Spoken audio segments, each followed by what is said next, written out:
The left coronary artery soon divides, giving off this circumflex branch and several branches to the left ventricle, the longest of which is the left interventricular artery, also called the left anterior descending artery. The circumflex branch of the left coronary artery runs around to the underside of the heart in the left atrioventricular groove, sending further branches to the left ventricle. The blood that goes out by way of the coronary arteries returns mainly by way of a system of coronary veins, which join to form a large venous channel, the coronary sinus. As we saw earlier, the coronary sinus ends by entering the underside of the right atrium here. Here's the coronary sinus in an intact heart. The coronary sinus passes around the left atrioventricular groove to the underside of the heart. Its opening into the right atrium is just below and in front of the inferior vena cava. Coronary veins from the right side of the heart also empty into the coronary sinus. Now that we've seen some dissected specimens, let's take a further all-around look at an intact heart with all the epicardial fat intact. We'll take a second look at all four chambers in the order in which blood passes through them. Here's the right atrium with the superior vena cava entering above and the inferior vena cava below. Here's the right atrial appendage. Here's the location of the tricuspid valve. Here's the right ventricle. It's almost obscured by fat. Here's the infundibulum. The pulmonary valve is here. Here's the pulmonary trunk passing to the left of the aorta and dividing into the left pulmonary artery and the right pulmonary artery.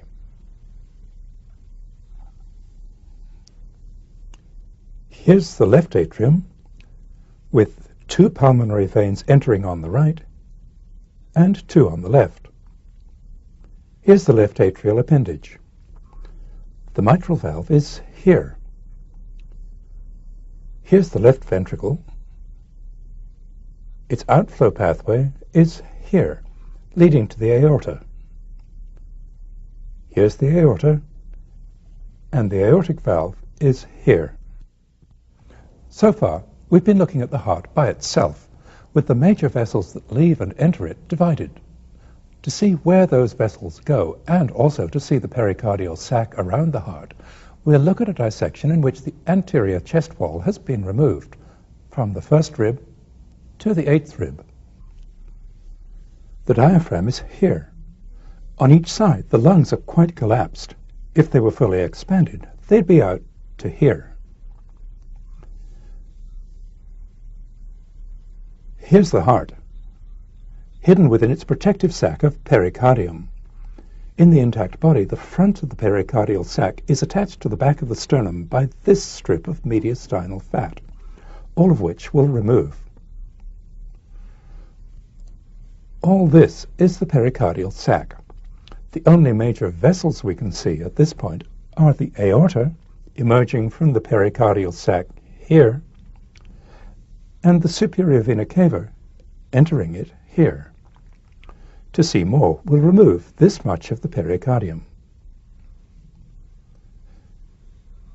Here's the heart, well covered with epicardial fat.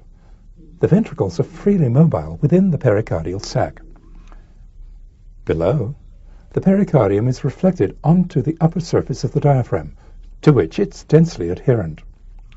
To right and left, the pericardium lies back to back with the parietal pleura.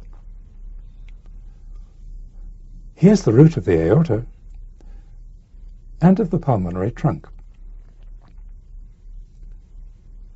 Here's the superior vena cava, entering the right atrium from above. Each of the great vessels passes through an adherent cuff of pericardium as it enters or leaves the pericardial sac.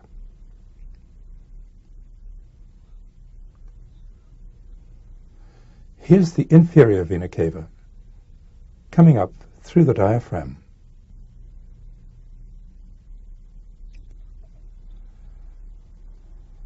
Here are the left pulmonary veins and the left pulmonary artery, passing through the pericardium separately. On the right, the pulmonary vessels are harder to see because they lead through a continuous cuff of pericardium that they share with the inferior vena cava. Here are the pulmonary veins. The artery is out of sight, up here. Once we've understood the heart in 3 dimensions, understanding the great vessels that enter and leave it becomes straightforward. The superior and inferior vena cava and the aorta are shown in tape 3 of this atlas.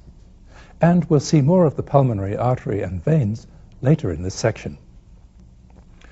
Now let's review what we've seen of the heart. Here's the right atrium, the atrial appendage, the superior vena cava, and the inferior vena cava. Here's the interatrial septum, the fossa ovale, the opening for the coronary sinus, and the tricuspid valve. Here's the right ventricle. Here are the papillary muscles, and the chordae tendineae, and the infundibulum.